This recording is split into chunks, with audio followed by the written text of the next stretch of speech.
The discovery the mining vessel Horizon's Edge drifted through the asteroid field like a metal whale hunting for precious ore.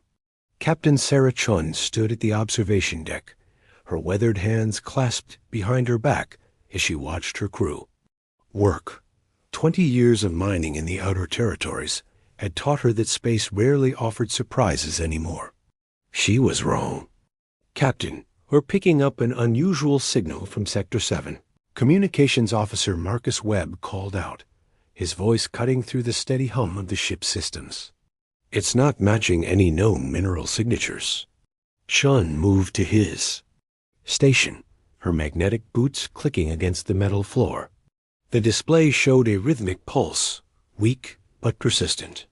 "How long has it been transmitting?" Webb's fingers danced across his console. "According to these readings, it's been going for at least 300 years, maybe more. The signal degradation suggests it could be ancient. 300 years. Chun felt something stir in her chest, that old feeling she'd had as a young pilot when every star held promise. Plot a course. "Let's take a look." The corporate handbook explicitly stated that any deviation from mining operations required approval from Earth Command. Chun had stopped reading that handbook 15 years ago. Some things were more important than quarterly profits as the horizons. Edge approached the signal's source. The entire bridge fell silent. Embedded in a massive asteroid was something that definitely wasn't natural.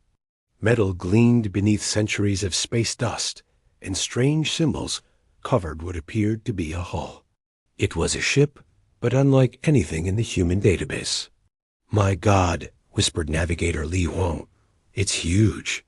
The scanner can't even get a complete reading. It must be at least 5 kilometers long." Chun stared at the alien vessel.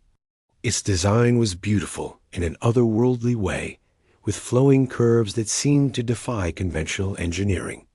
Crystalline structures dotted its surface, some still glowing with faint blue light. "Webb, can you decode any of those symbols?"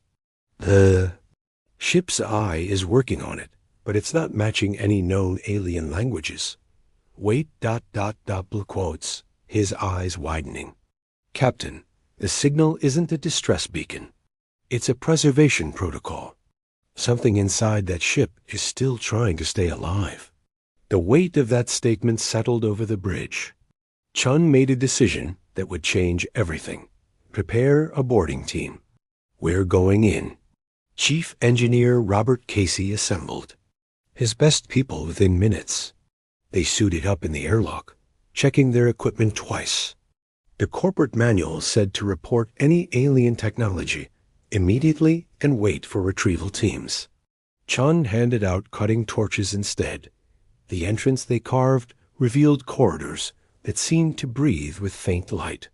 The walls were smooth, almost organic, and the air that escaped was surprisingly pure. The boarding team moved carefully, their helmet lights casting dancing shadows on the alien architecture. "Captain, you need to see this."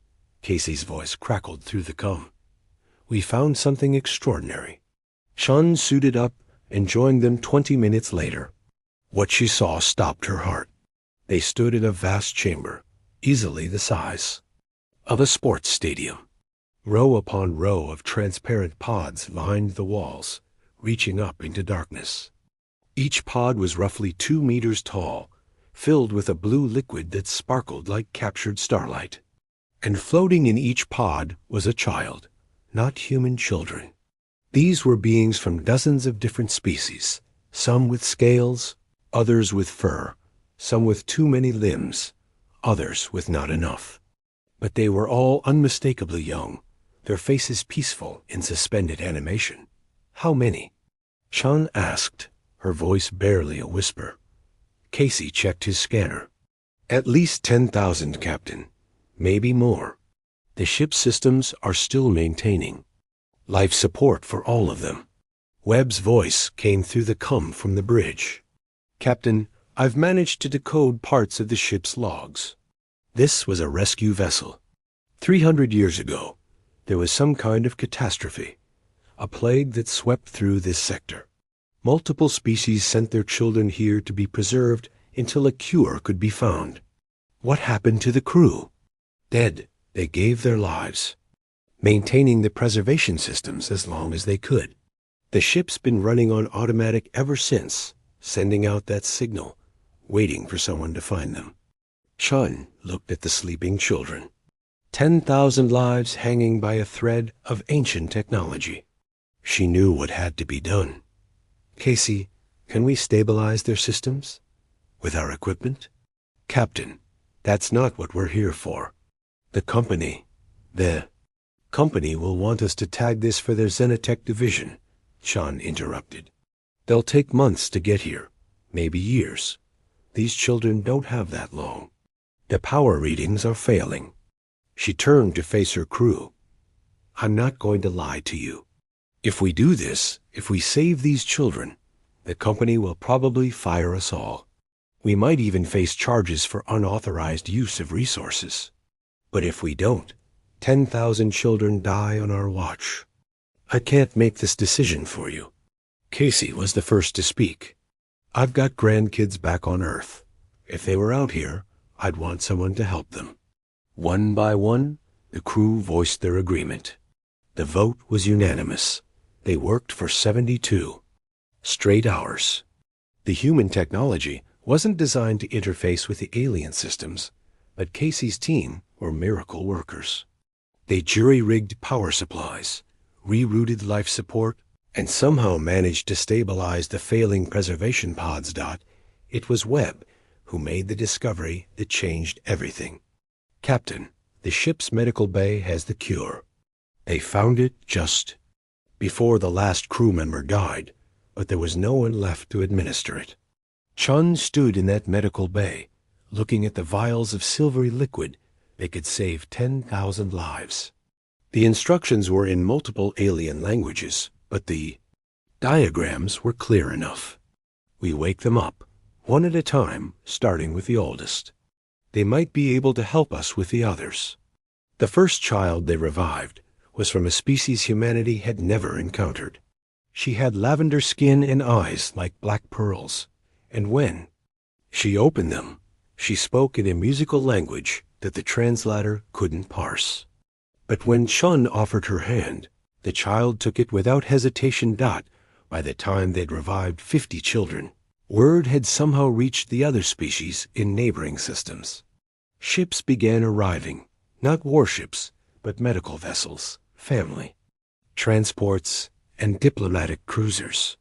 Species that had been at war for generations put aside, their conflicts to come for their children. The Saurian ambassador ship was the first to dock. Commander Vrex, a being who stood 3 meters tall, with scales that could deflect laser fire, walked into the chamber where human crew members were carefully tending to the awakening children. When he saw his species' young ones safe and alive, a warrior who had never shown weakness in 40 years of military service fell to his knees and wept. Your species is barely 50 years into space travel, he said to Chun later, his voice rough with emotion. You had no obligation to help. You risked everything for children, not your own. Chun helped a small furry child sip some water, her movements gentle. They're children. That's obligation enough. The awakening news of the human rescue spread through the galaxy like wildfire. The Galactic Council, which had previously viewed humanity as an aggressive, expansion-minded newcomer to the cosmic stage, found itself reconsidering everything. The humans hadn't just saved the children. They'd refused all reward, asking only for help in returning each child to their people. Captain. Chun stood before the assembled council, still wearing her mining gear, because she hadn't had time to change. The corporate representatives from Earth were furious, threatening legal action, but they were drowned out by the voices of 100 species offering their protection to Chun and her crew. You speak of profit and loss, the Etherian ambassador said, its crystalline form resonating with harmonic tones. But these humans have shown us something beyond mere economics. They've shown us what we had forgotten in our ages of advancement, that compassion needs no profit margin.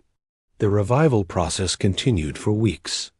Each species sent their best medical teams, but they all deferred to the human crew who had kept the children alive. There was something about the way humans approached the task, a combination of stubborn determination and gentle care that seemed unique to their species. Dr. Emily Zhang, the Horizon's Edge's medical officer, who had never expected to treat anything more complex than a broken bone, found herself coordinating the revival of beings she'd only seen in xenobiology textbooks. "The thing is," she explained to a documentary crew that had arrived to record the event, "they're all just scared kids who want to go home. Doesn't matter if they've got scales, fur, or tentacles. A frightened child is a frightened child." One child, a young Quellian named Tyrek, refused to leave Zhang's side after awakening. His species communicated through color-changing skin patterns, and he would flash bright blue whenever she entered the room, the Quellian expression of joy and trust. His parents had died in the plague, and his entire colony had been wiped out. He had no one to return to. What will happen to the orphans? Chon asked the council. Asterisk. The silence that followed was telling. In the complex politics of interstellar relations, orphaned children from extinct colonies were a bureaucratic nightmare. No one wanted to take responsibility. Chon looked at Tyrek, who was teaching Webb how to play a Quellian board game, his skin flickering with patient greens and yellows as he explained the rules. "We'll take them." "You'll what?" The corporate representative, who had just arrived from Earth, looked apoplectic. "Captain Shun, you don't have the authority." "I'm not speaking as a captain," Shun interrupted. "I'm speaking as a human. We'll take any child who has nowhere else to go." The offer sparked something unprecedented. Within hours, the crew of the Horizon's Edge had sent messages to their families on Earth and the human colonies. The response was overwhelming. Millions of humans volunteered to adopt alien orphans, to open their homes to beings they'd never met from species they'd never encountered. The Vargan Protocol, which strictly regulated interspecies adoption, was rewritten overnight. The Galactic Council voted unanimously to grant humanity special status as universal guardians, a title that had never before been bestowed on any species. 6 months later, Haven Station was operational. Built in the same sector where the alien rescue ship had been found, it served as a monument to what one human mining crew had started. The station was unique in the galaxy, a place where orphaned children of any species could find safety, care, and eventually a home. The walls of Haven were covered in thousands of languages, all saying the same thing: no child stands alone. Captain Chun retired from mining to run the station.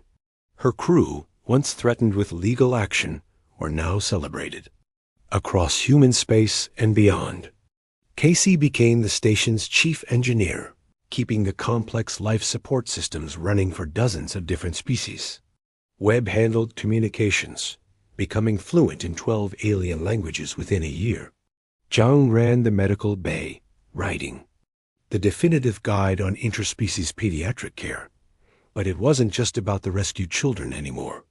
Haven Station became a symbol of something greater.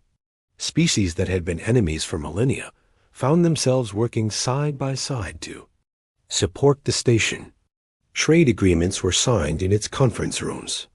Peace treaties were negotiated in its gardens, where human, Saurian, Quellian, and dozens of other species' children played together. The Etherean philosopher Luminara wrote, "We had traveled the stars for eons, built empires that spanned galaxies, developed technologies that could reshape reality itself. But it took a young species, barely out of their own solar system, to remind us of the most fundamental truth, that compassion is the greatest technology of all." 5 years after the discovery, Tyrek stood before the Galactic Council as the first Quellian human cultural ambassador. His skin patterns were confident now, mixing the traditional Quellian expressions with something uniquely his own, a pattern his human adoptive family called his happy dance. I stand here because humans saw not a stranger, but a child in need, he said, his translated words carrying across the assembly. They taught me that family isn't defined by species or biology, but by choice and love. This is humanity's gift to the galaxy, not their technology or resources, but their inexhaustible capacity to care. The corporate executives who had once threatened Shun's crew had long since changed their tune. The publicity alone had transformed humanity's standing in the galactic community. Trade agreements that had been stalled for decades were suddenly approved. Technologies that had been withheld were freely shared.